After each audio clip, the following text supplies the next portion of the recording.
boys and girls! Today I'd like to read you this story called Otis by Lauren Long, one of my favorites. You can tell this story is a fiction book because I don't think real tractors have faces, unless someone paints one on maybe. But this one has a face that I don't think looks very real to me. The reason I picked this book today is because it features a little baby animal, a cow.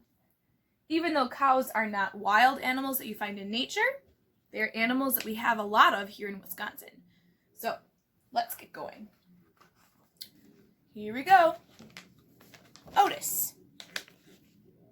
How many ducks do you see on here?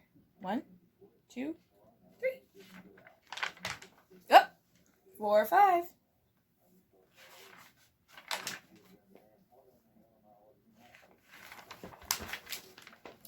There once was a friendly little tractor. His name was Otis, and every day Otis and his farmer worked together, taking care of the farm they called home. Otis liked to work.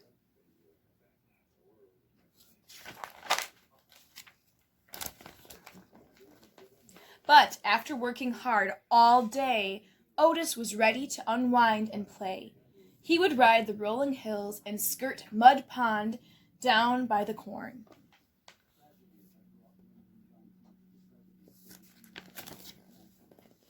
He would leapfrog bales of hay and explode through the haystacks. Look at him exploding through that haystack. On occasion, he would chase a rabbit or play Ring Around the Rosie with the ducks to the sound of his steady put, puff, puttity chuff. And sometimes at the end of the day, he would just sit under the apple tree and watch the farm below.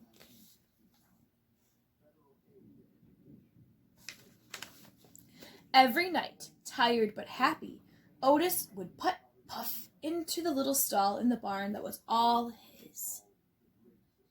There he is, going in. One night, when Otis was fast asleep, the farmer brought a beautiful baby calf into the barn. The calf bawled and bawled for her mother, but when the sleepy sound of a soft put, puff, puttity chuff came from the next stall, the scared little calf stopped bawling and drifted off to sleep. Ooh, I think that they might become friends. From that day on, the calf started following the little tractor wherever he went. Put, puff, puttity chuff. She followed him over the rolling hills and down by Mud Pond. She was right behind him, leapfrogging bales of hay. And the calf made their games of Ring Around the Rosie all the better.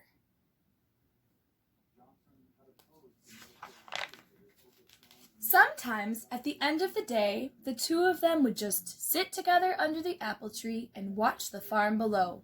Otis loved his little calf, and the little calf loved Otis.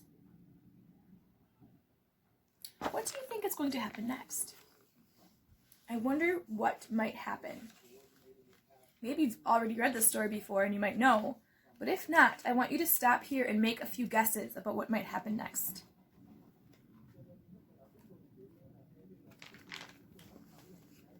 Then, one day, the farmer surprised everyone with a brand new yellow tractor. "Time to move out, Otis," the farmer said. He took Otis out of the little stall in the barn that was all his and parked him back behind the barn.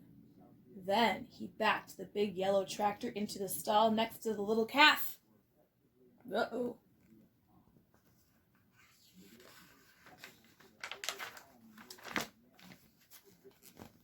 There's Otis. But the little calf didn't like the big yellow tractor. He had a deep rumbling snore that shook the stall when he slept. There was no one to purr the little calf gently to sleep, no one to spend her days with. And Otis could not even see his farm as the weeds began to cover his tires. His friend often sat with him, but she could not get him to play like the old days. How sad.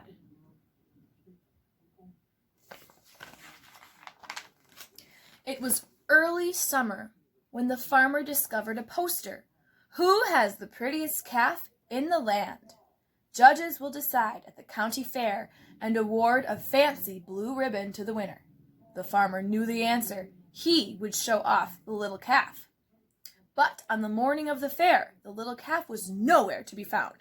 She had wandered down to Mud Pond by the cornfield to cool off.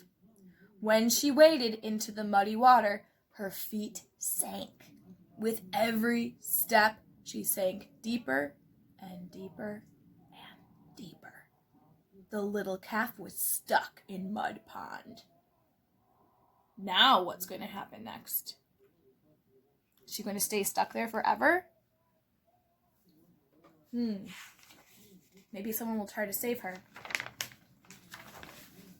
Get the hands, the farmer shouted when he saw her.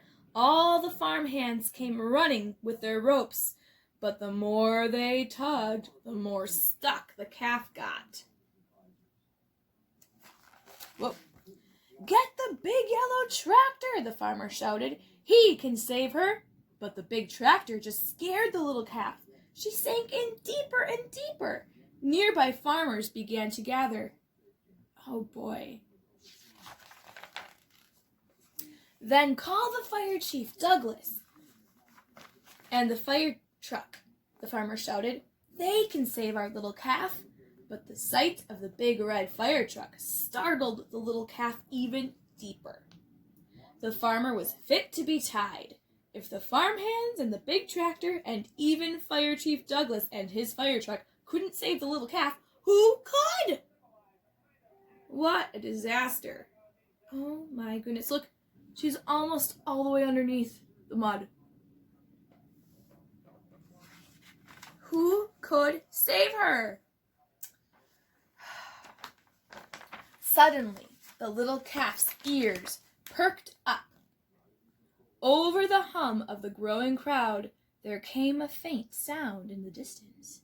A soft, rhythmic purr, put, put, puffity chuff. The crowd turned and looked. The sound became louder, put, puff, puttity chuff. And all at once, Otis puffed from around the barn. He turned and headed straight toward Mud Pond. Can you guys see him way over here, puffing his way on down? There he is. Otis puffed down the rolling hill and pulled right up next to the muddy water's edge. The calf heard her friend's purring purr and bawled. It was something like a hello. Then, to the sound of his gentle chuff and the amazement of all the people in the crowd, Otis slowly began to circle the pond. What is he doing? He circled and circled, and the little calf turned and turned, never taking her eyes off her friend. Wow.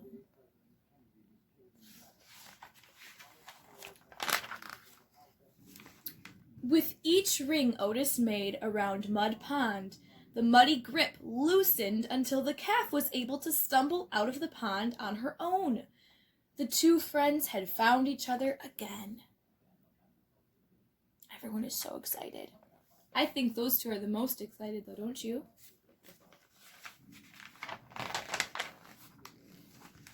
Otis led the calf right down the dusty road toward the village, and everyone threw flowers as they went, following them into town.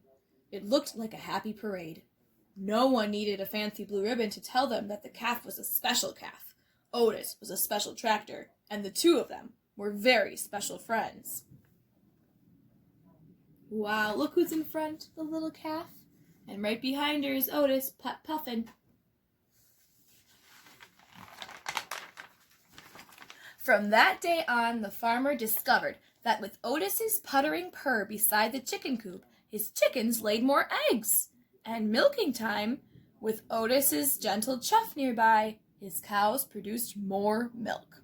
On occasion, Otis even got to join the farmer and the big yellow tractor out in the fields. But often, at the end of the day, Otis would just sit with his friend under the apple tree and watch the farm below. The end. There they are enjoying it. What a nice friendship they have, huh? Oh, and look how happy Otis is. He is really cruising now. Very good. I love that story. It's so fun. And there are some parts that I did not expect. When the big yellow tractor came, I did not know that was going to happen. And I really did not know how Otis was going to save his friend the calf by going around in circles like that. That was very cool. Oh, I hope you enjoyed that book too. Have a nice day. Goodbye.